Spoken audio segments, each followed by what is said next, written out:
Hi boys and girls, today we're going to take our notes for grammar on the concept that we're learning this week, which is commas before conjunctions.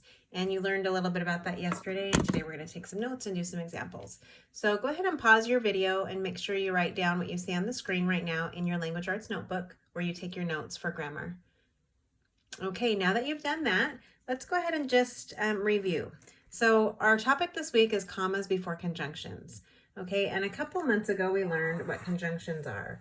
And this was the acronym that we used to remember what those conjunctions are. Okay, so they're words that tie two parts of a sentence together, basically.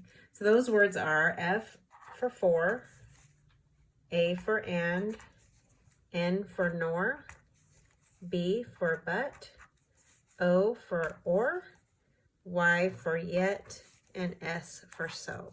So anytime you see those words within a sentence, it's most likely going to be a conjunction, okay? Now, those are the conjunctions, and here are a list of rules that you can follow, or steps that you can follow when you're trying to decide where to put the comma when you see a fanboys in the sentence, okay? So step number one, you're going to look for the fanboys word that you find. So any of these words that you see, find it in the sentence. Step number two, look on both sides, okay? And step number three, if there's a complete sentence on each side, you need a comma, okay? So let's go ahead and do a few examples so you can understand what that means. So let's try this one, okay? We will win or lose, okay? So first step, look for the fanboys, okay? We've got or, there's our conjunction, okay? Next step, look on both sides of the conjunction. We will win, that's a complete sentence. Over here, lose, is that a complete sentence? No, it's not. So the third step here, if there is a complete sentence on each side, you need a comma. So in this example, we do not need a comma. So what if we were to say, we will win or we will lose, okay?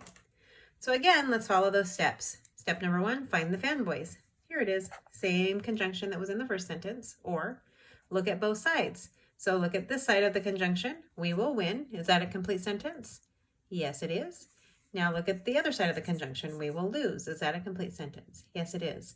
So let's look at step three. If there is a complete sentence on each side, you need a comma. So you'll need to put your comma right here before the conjunction. We will win, comma, or we will lose. So if there's a complete sentence on both sides of that conjunction, you need a comma before, okay? So let's try another example. How about I like running, but I'm not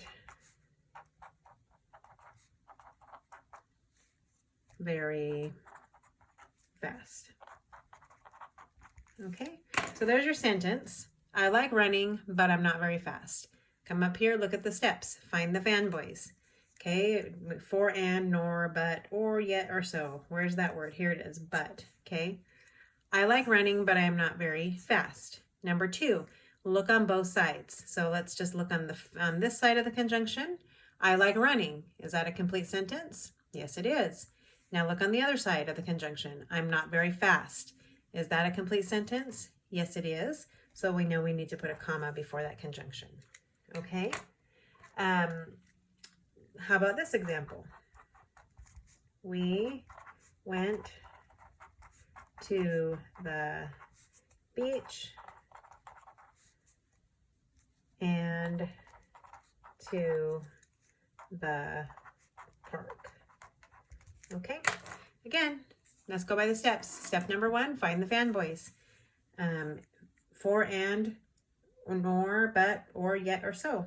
There's the conjunction, there's the fanboys. Step two, look on both sides. We've got we went to the beach and to the park. Step three, is there a complete sentence on each side? If there is, we need a comma. So on this side of the conjunction, we went to the beach. Yes, that's a complete sentence. But on this side of that side of the conjunction, to the park, that's not a complete sentence. So we do not need a comma in that example. Okay. Let's do one last example here. I like cats and dogs. Okay. Now, again, let's go through our steps. Step number 1, find the fanboys. Which one of these words do we see in the sentence? Here it is, and there's our conjunction. Okay. Number 2, look on both sides. Okay. If there is a complete sentence on each side, you need a comma. So let's look on both sides. Okay. I like cats. That is a complete sentence. What about dogs? Just the word dogs. Is that a complete sentence? No, it is not. So in this example, we do not need a comma before that fanboys. Okay. But what if we were to say, I like cats and I like dogs. Okay. So here again, let's find the fanboys. There it is, the conjunction and. Now we're going to look on both sides. I like cats, I like dogs. If there is a complete sentence on each side, you need a comma. So, I like cats, that is a complete sentence. I like dogs, that is a complete sentence. So we know that we need to add a comma right there before that conjunction. Okay, so again, conjunctions are words that connect two parts of a sentence or two whole sentences together. If there is a complete sentence on both sides of the conjunction, then you need a comma before that conjunction. If there is not a complete sentence on both sides of that conjunction, you do not need a comma before that conjunction. So we will go ahead and do some more practice this week with this concept. And as always, on Friday, we will have our grammar quiz about commas before conjunctions.